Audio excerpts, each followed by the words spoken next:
What's the dimensions on this thing? 10-inch blade, 5-inch handle, 15 inches overall length. Beastly. With a -degree angle, that's going to increase your chopping power. 3/16 thick, approximately 1 3/4 wide blade. Wow. Or no, excuse me, 2-inch wide blade, because this is a 2.5-inch piece of steel. This is my favorite stuff in the world. Is that the L-Max? The L-Max. Yep. So what's the deal with L-Max? Like, what makes it so awesome? It's a powdered metallurgical steel. So they take the steel and they just pound it into a powder, and then they run it into a forge and melt it and put it back together, and it gives you a really tight grain. Okay. And it's also got to do with the different levels of the different elements in it.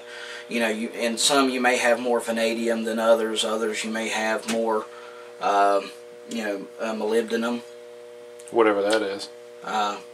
Molybdenum. Blibba. That's a little under 3/16 thick. Is it a high carbon content? It's high carbon content. Because it's so dark. Well, see, that's the mill finish. That's kind of like a hot rolled finish. Okay. So even your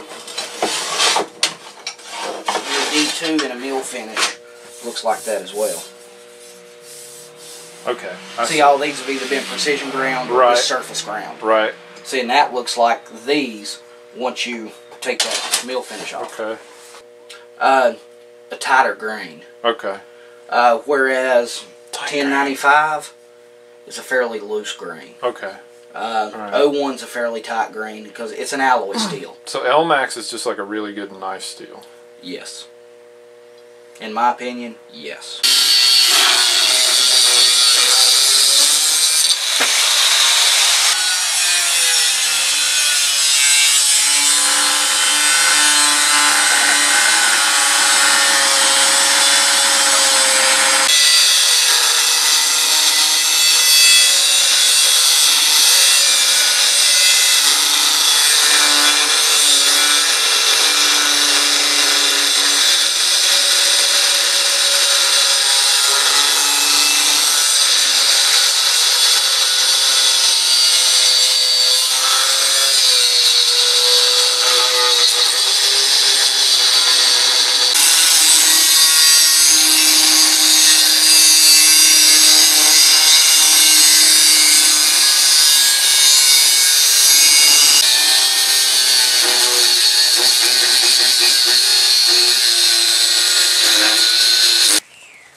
So when you're dealing with a large surface area of steel that you're trying to remove, one of the things that I had to kind of figure out on my own was that you just cut these longer vertical sections and then you just kind of take them out piece by piece, and it saves a lot of time and just effort in general, and it's a smart way to do it. That's how George does it. He's smart.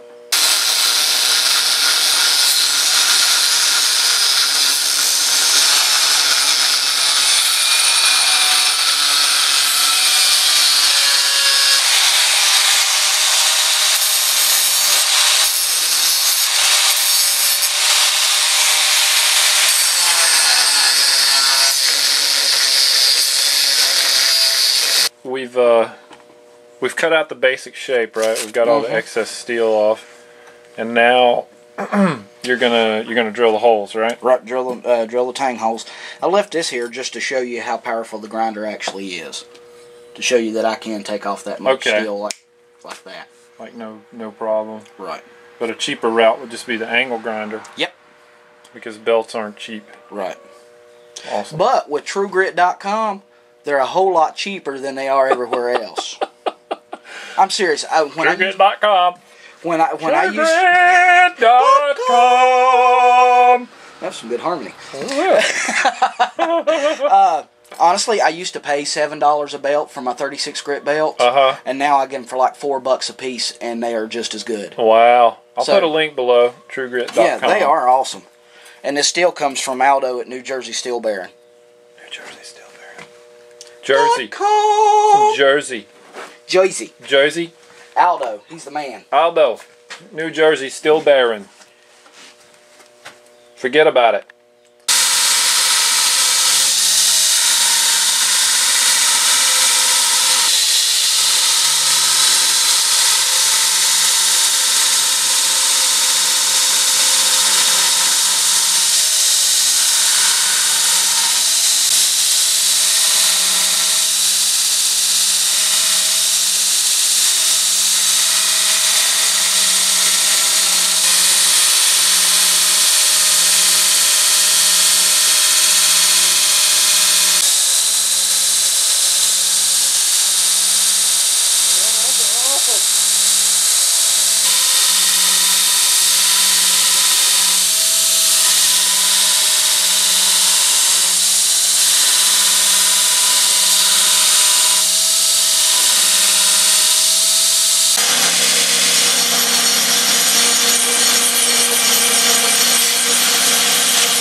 You know, a lot of people don't know what my maker's mark's about.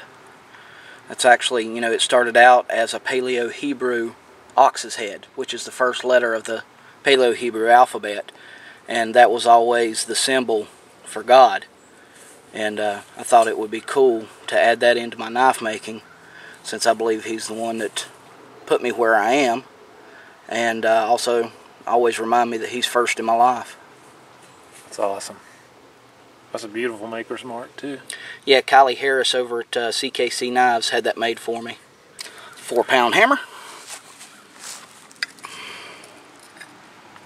Make sure I line it up where I want it.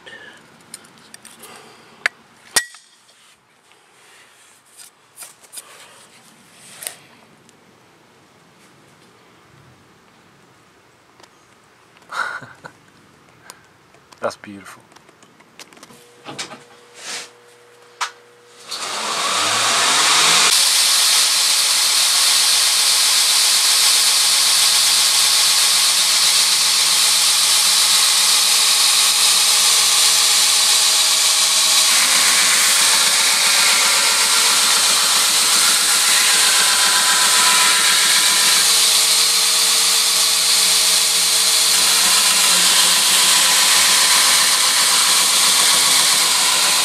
As I go, it'll even out.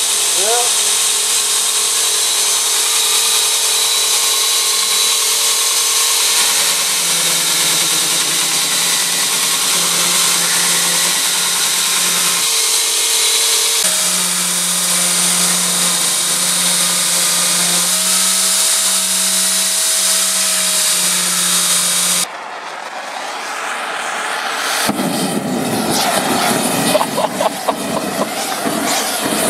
Holy mackerel.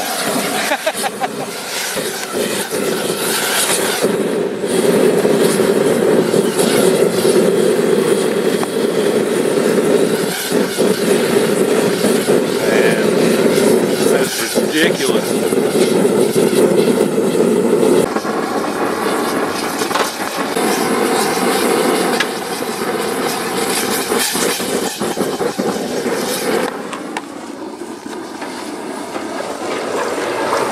Way it don't have to travel. Yeah.